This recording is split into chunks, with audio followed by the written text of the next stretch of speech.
This episode of Writing Excuses has been brought to you by our listeners, patrons, and friends. If you would like to learn how to support this podcast, visit www.patreon.com/writingexcuses. You're invited to the Writing Excuses Cruise, an annual event for writers who want dedicated time to focus on honing their craft, connecting with their peers, and getting away from the grind of daily life. Join the full cast of Writing Excuses as we sail from Los Angeles aboard the Navigator of the Seas from September 19th through the 27th of 2024, with stops in Ensenada, Cabo San Lucas, and Mazatlan. The cruise offers seminars, exercises, and group sessions, an ideal blend of relaxation, learning, and writing, all while sailing the Mexican Riviera. For tickets and more information, visit writingexcuses.com/retreats. Season 19, Episode 30. This is Writing Excuses. A close reading on character, agency versus choices. 15 minutes long because you're in a hurry. And we're not that smart. I'm Mary Robinette. I'm Dongwon. I'm Aaron. I'm Howard. We had a lot of agency in that one. I made some choices, and that was to I chose to pause. pause on purpose. Speaking of, what do we mean by agency and choices? Let's probably start by defining those terms a little bit. So, in my mind, agency is the ability to take action, and choices are more about the interior life of the character. I will admit that some of my understanding of this comes from my talking cat, who does not actually have an enormous amount of agency. My dog also does not have an enormous amount of agency. I decide when they're going to eat and all of that.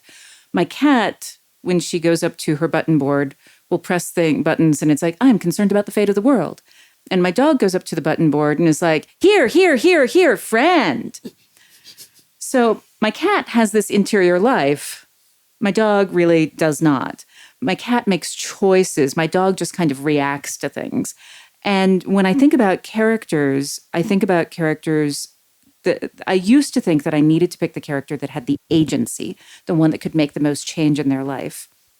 But I realized that from reading things like Matthew Salassy's Craft in the Real World, that was causing me to remove characters who were incarcerated or otherwise in oppressed communities because they didn't have a lot of agency. But the characters that are interesting are the ones that have rich interior lives, the ones who can make choices even as they are constrained by a lack of agency.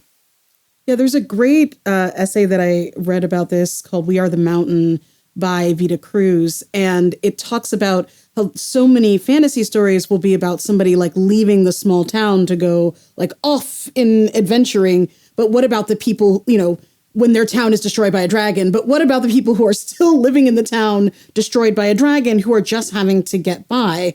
And what those people are also living very interesting lives, and it's because they have to make small choices about how they'll react, how they'll respond, how they'll think about their lives in the midst of all this dragon destruction. And I think that relates really well to the story that we're talking about today, Your Eyes, My Beacon, which actually starts with someone on an adventure that doesn't quite go sort of the way that they planned. Yeah, I love this framework because both characters in this story are deeply constrained. One is constrained both to her role as the lighthouse keeper and being the light in the lighthouse herself. And there's no one else who can take that role. She's the only person who can do this and is also trapped in a fascistic state, which is explicitly hunting down and eliminating people like her, right? She's so constrained, she's so trapped, it needs a certain medication also to survive, right? And still, we get this rich character who's capable of making choices, who has interior wants and needs and desires. And on the other side, we have this character who is this adventurer character who comes in, is wounded, is stuck here for other reasons. And so watching these two people interact and make their choices, even though, kind of going back to last week's episode, there's so many barriers in their way. There's so many different things that are preventing them from accomplishing their goals that suddenly even what their goals are comes into question. What are they trying to accomplish? Becomes very fuzzy in the middle of the story in a way that I really enjoy because there's so many constraints on them that it's hard for them to figure out what it is that they want, which then leads to all the interesting choices made in the back half of the story, which are kind of heartbreaking in various ways. Absent any sort of support mechanism, the lighthouse keeper lives alone. Absent any support, the lighthouse keeper doesn't really have much of a choice as to whether or not the light stays on. They're doing everything they can, but when they reach the limits of their ability, there isn't anyone to help them. So they don't have a choice when the light goes out. That light going out removes agency from the entire crew of the ship. Suddenly, the only choices they have are figure out how to swim out of a, shattered on the rocks ship. And many of them, their agency ends forever because they no longer have any choices because dead. Sorry. That is sad, but also for some reason, the way you say it. If you say it correctly, it's a joke. The way you said it tickled me. But what I was thinking about also in both of what you're saying is this story is not at all about how to stop the hunting of lighthouse keepers, about what the High Court is doing. The characters don't even think about it. Like their agency is so far removed, sort of the way that when, the light is removed, you're just trying to swim to shore. They're not trying to change the system or take down the man. They're really just trying to make connection. Like the biggest choice is, do I let another person in to my flawed self or my flawed life? Not do I change the way that my life is flawed, which I think is so poignant and beautiful. Well, I love you bringing up the essay and going back to this idea of leaving the village versus staying in the village, right? In a traditional epic fantasy, it falls into what I think of as a restoration fantasy, which is about fixing the world and restoring it to its prior state, which kind of traps fantasy sometimes in a backward-looking mode. So when you give characters full agency in the world, when they can change the fate of the whole world, then there's so much responsibility that goes on in that character that weirdly you remove choice from them. Because if you have infinite power, how could you not try and fix things, right? Versus it can sometimes be so much more interesting to put people in extreme constraint, to take away their agency, and then we get to see what does this character do in this circumstance, right? And, we see that in this story where they're not trying to fix the world, they're trying to save each other. And it becomes so much more poignant and powerful. And we see this across all three stories. In The Cook, no one's trying to stop this war. It's, how do I survive till the next meal? How do I take care of this person who needs to be fed? In Your Perfect Broken Thing, it's how do I survive this race? No one, again, is trying to undo the systems that they're trapped in. They're trying to survive those systems. And I think that's why these make such wonderful character studies, because it's what do people do under duress, not what do people do when they have infinite power. One of the other things that I want to point out is that you can demonstrate those even when you're not in the character's head. Yes. And that's also something that I love about this story. There's a moment shortly after our protagonist wakes up when she's asking, about the light. The light went out. And so we're in first person and we're viewing the other character, and you can see the choice that is made. No, I say, the light, it went out. The other woman looks askance at the cup in her hand. I was sick. The flame went out. She doesn't look at me as she says it, ashamed like, and why not? So this is a fascinating moment because our main character, our viewpoint character, misinterprets what is happening there. The character is choosing to lie about why the flame went out. And our character believes that she is looking askance, she's hesitating, she's coming up with excuses just because of shame. And it's more than that. But you're able to see that because of these small choices that character is making, even though our POV character is misinterpreting them. I'd like to draw a parallel between the opening of this story and some of the spatial world building in Arkady Martine's A Memory Called Empire. The idea of constriction and then expansion. At the end of the first section of this story, these 3 lines.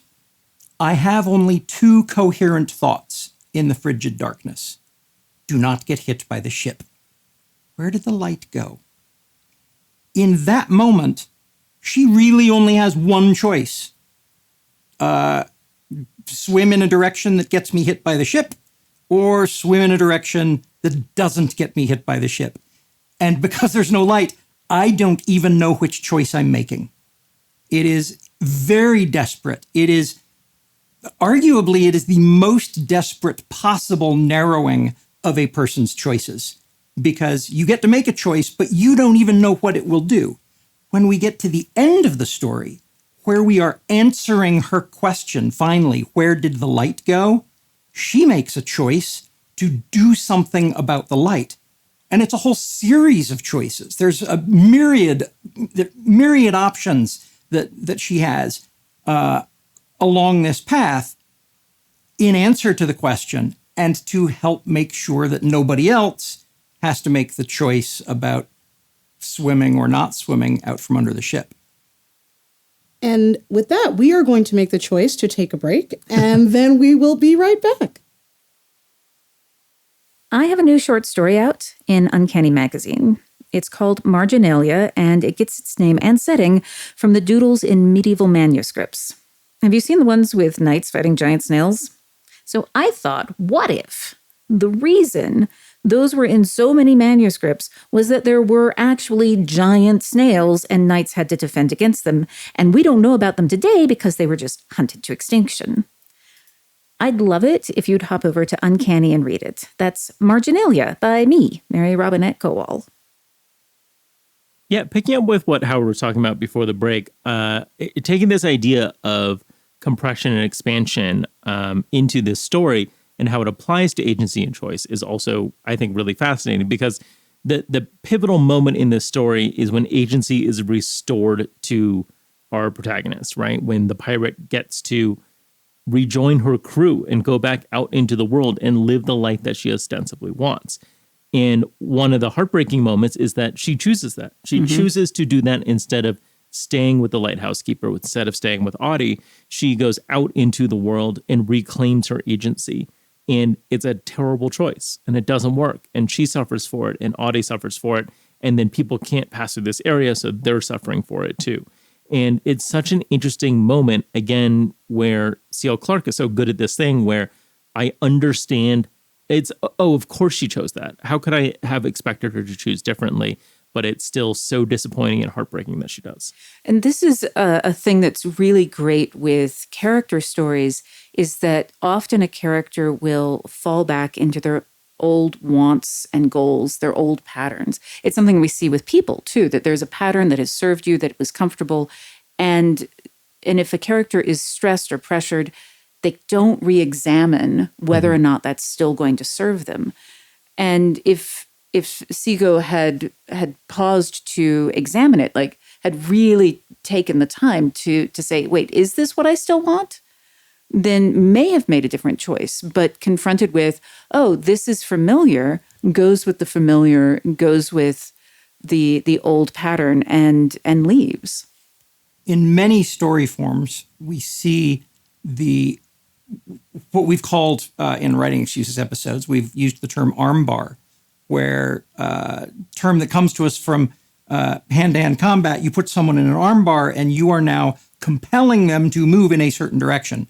You're restricting their agency. And we talk about arm bars as moments in the first act of a 3-act format where the protagonist now has to choose to protag. The flip side of that is what we see in this story. There is no arm bar.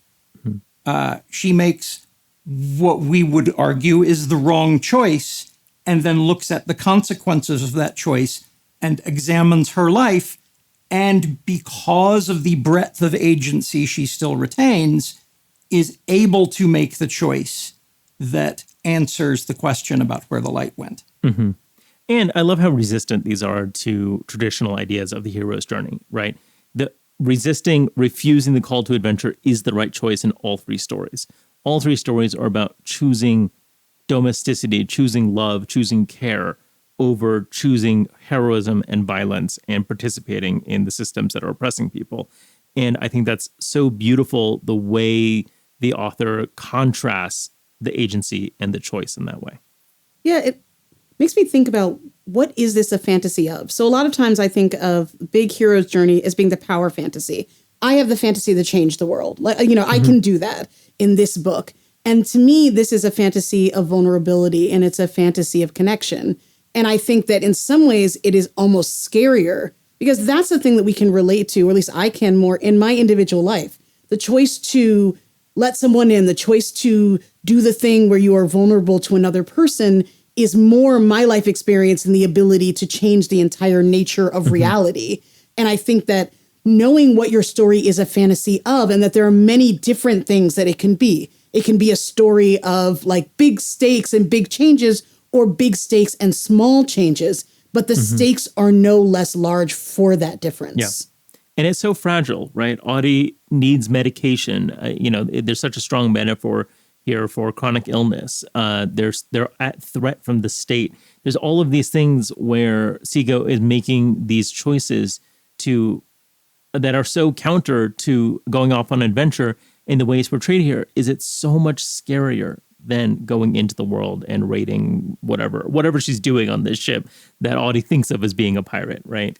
And the other thing also, with Audie and Seago, is that Audie also has a full character story. Yeah. Also is, even though her sections are much shorter, they're in third person, she is making choices in every single one of those.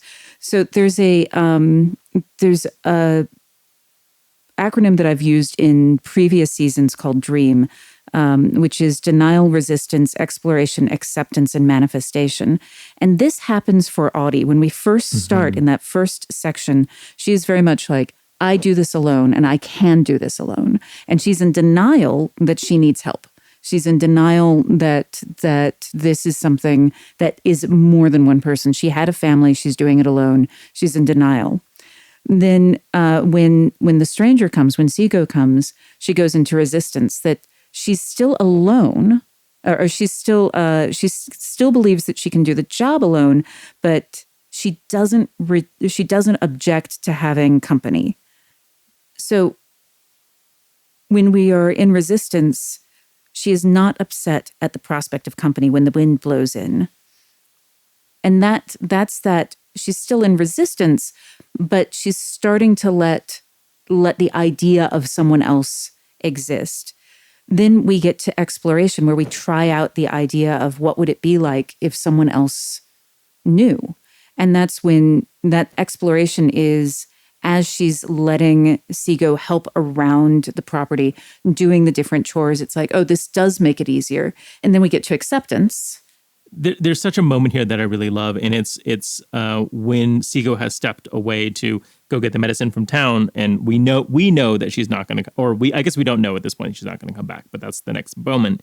The sudden crush of loneliness is too much to bear, but there's also hope and patience. Seago will come back soon. She will come back, and Audie will ask her to stay. And that moment of her accepting, like, oh no, I do need this person. I'm going to ask her to stay, but she hasn't done it yet. So the choice that Seago's about to make, we know is the wrong one. We know that Seago knows is the wrong one, but Audie never actually asked her to stay. Yeah, and this is, I think, also one of the things that brings that idea of choice back in.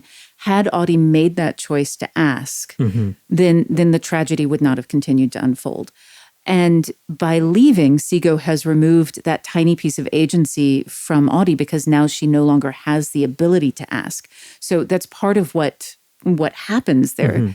And it's not until Seago returns that we actually get the manifestation, where we see what they do with the knowledge that they are working together. And it is the last line of the story. They are light. They are light together. They are light. And that's the manifestation, which is so lovely that I am sitting here as we're podcasting, trying not to actually cry again because of this story. But it's this beautiful little arc that is all about the choices that the character is making, and the times that they have agency and when agency is removed from them. And what that makes me think that I think is fascinating is thinking about the span of time on the page between the letters of dream. So here, sort of, we get the first four in not like rapid pace, but they're coming pretty regularly. And then there's this delay to manifestation, you know, because that's what the story is driving towards. That's what it's about. Are they able to, they realize, I think both of them, even in making the wrong choices, what they are to each other, but are they able to manifest it? And that's the question that the story is answering. Yeah. And so thinking about a different story, like that's telling, a different tale, might have a big gap before, acceptance, or a big gap before, any of the other letters in Dream. And so it just makes me think, where can you put those gaps in your story? And where have you put them? Maybe not even thinking about it. And what does that tell you about the kind of story that you're trying to tell? Yeah, each of them have a try-fail cycle where the character is trying to hold on to their character, to their self-identity. And when they fail to do that, that's the catalyst that moves them to the next level. But sometimes a character will get stuck. Like they will just be doing resistance over and over again. Those are the character stories that feel very flat, or the ones where we jump straight from dream to manifestation without the character demonstrating change through the choices that they're making. All right, with that, I'll take you to the homework, which is to write a scene in which your character has very little agency for whatever reason, but still must make a choice. And do your best to make that choice feel exciting, feel high stakes, feel real for the reader. This has been Writing Excuses. You're out of excuses. Now go write. Are you struggling to find time and energy for creative work or writing? Sandra Taylor has a new book that might help. Structuring Life to Support Creativity is a resource book for creative people who want to make more space in the life they have for the creative work they want to do. This book is drawn from 30 years' experience in juggling creative work along with everything else life throws at us. Inside the book, you can find such topics as managing your mental load, arranging your physical space, how to come back to your creative work after life goes sideways, the problem of motivation, and more. The whole book is written with a focus on adapting for how your brain works instead of trying to change you to fit expectations. The book is not prescriptive and instead provides concepts and tools so you can find the ones that work for you. This makes the book autism, ADHD, and neurodivergent friendly. Pre-order your copy today at sandrataylor.com. Just make sure that Taylor has an ER in the Taylor. Writing Excuses has been brought to you by our listeners, patrons, and friends. For this episode, your hosts were Mary Robinette Kowal, Dongwon Song, Aaron Roberts, and Howard Taylor. This episode was engineered by Marshall Carr Jr., mastered by Alex Jackson, and produced by Emma Reynolds. For more information, visit writingexcuses.com.